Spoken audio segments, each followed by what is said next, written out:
Shaun King. I don't know how much of my rant here you got to hear, and so do I Quite a need bit. to quite a bit?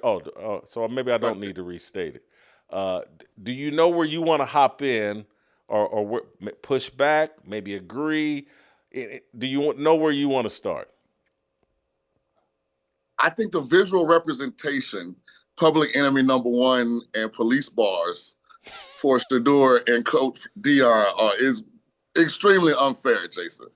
As much as we may disagree That's with Public Enemy, their the intentions, rappers. They're iconic rappers. Rebels but without a cause. What are we doing? I can't do you have that. you have prison bars and you've got Public Enemy number Blame one. Chuck D and Flavor Flav. There are a lot of other entities in our communities that are more deadly and dangerous to people than Shedeur and Coach Prime. Would you could say the same thing about Chuck D and Flavor Flav, right? More entities, far more dangerous than Chuck D and Flavor Flav. To me, though, they were closer to trying to push messaging about some of the things that were going on in the Black community that they didn't think the rest of the world understood or knew about. They were trying to find a legal way out of their current situation.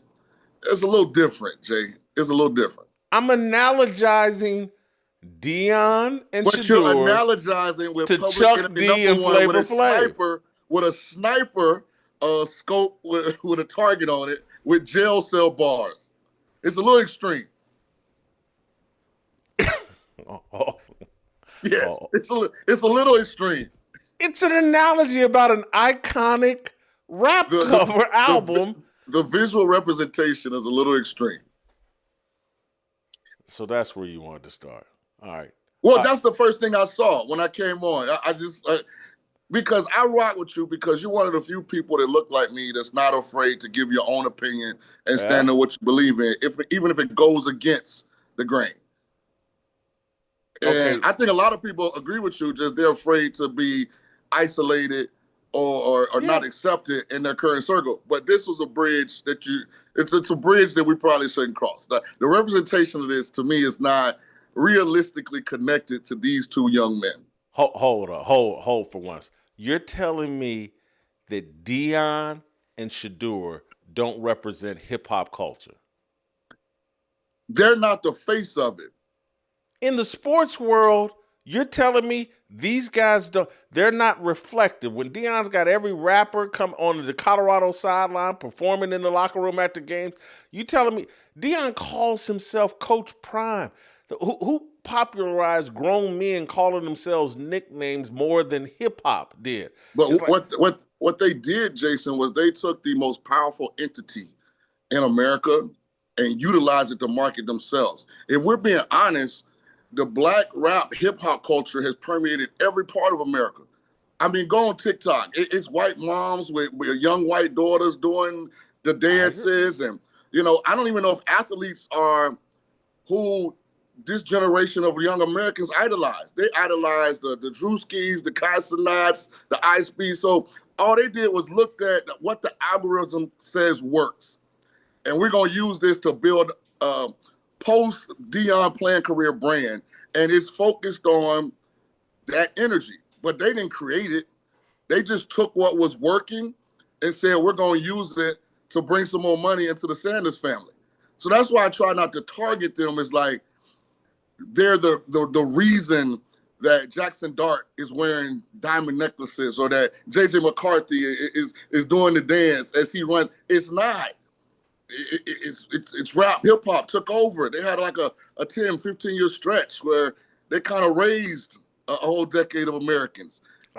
In every sector of this country, people do things that emulate that culture. On that, we agree. We won't settle. I'll think and marinate on your criticism of my Public Enemy analogy. But where we agree is that hip hop has had incredible influence over athletes and young people in general. And for Black athletes, my argument is like, hey man, football, particularly at the quarterback position, but football in general, because of its military-like structure. It's about submission. It's about submitting to the head coach, and the team is greater than yourself. And hip hop is about individuality and being rebellious to authority. And when I look at put the graphic up of the 9 quarterbacks with the best record right now, and it's a 8 white guys in a row with the best records, best point differential, and we're in the year of the black quarterback, where 16 black quarterbacks at the beginning of the season were going to start, and the thing is still getting dominated by white guys. And my argument is because, like, white guys are free to submit. Black guys have all this pressure to be rebellious, mimic hip hop culture, and that's why there's a bit of a struggle, and that's what I'm saying is going to be a part of Shedeur's struggle.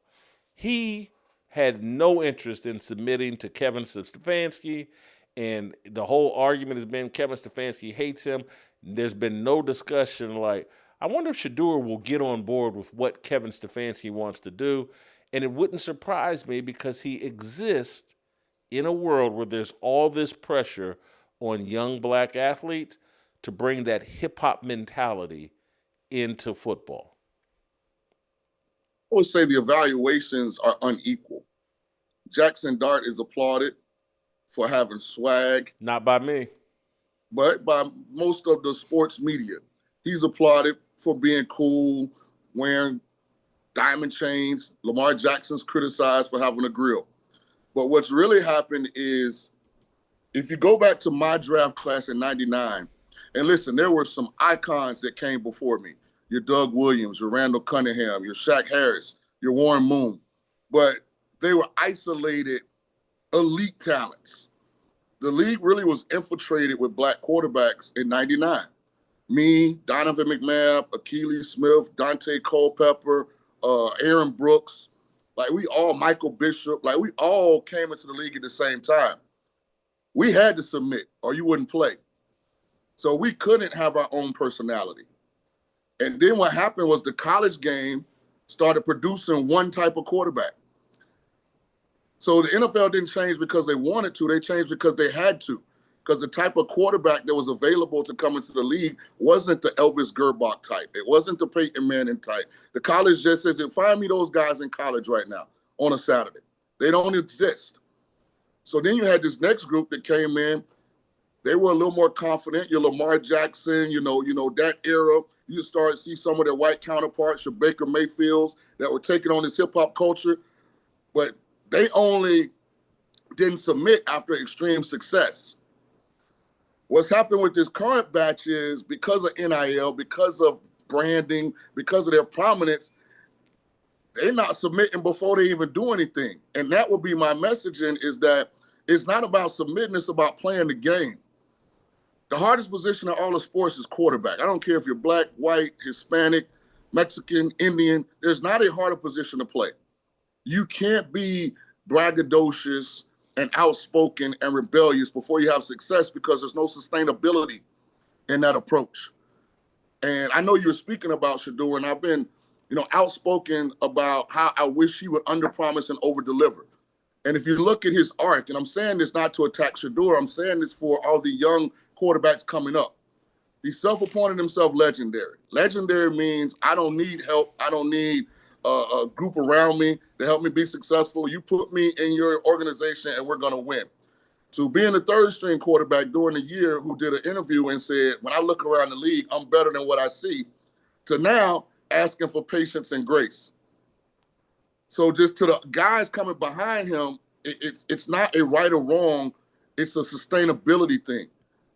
You're going to need grace and patience in that league at that position. I don't care who you are.